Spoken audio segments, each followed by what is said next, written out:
Now, on this video, I'm going to show you just how easy it is to update your Fire Stick by yourself.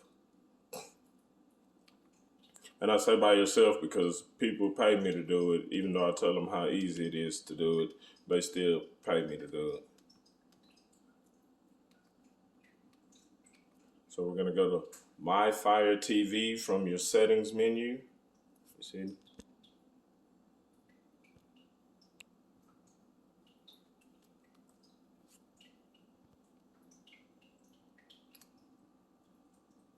It's from the My Fire TV, and there's a menu.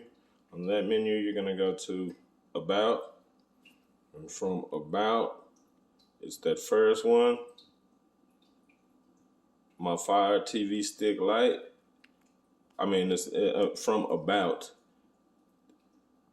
and you go to Install Update, and that's just how simple it is.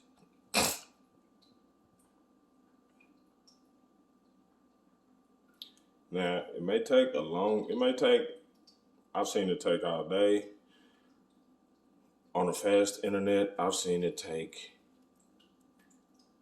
a few seconds. But see, you see how fast that was? It took a few seconds. I don't think I've seen it do it that fast.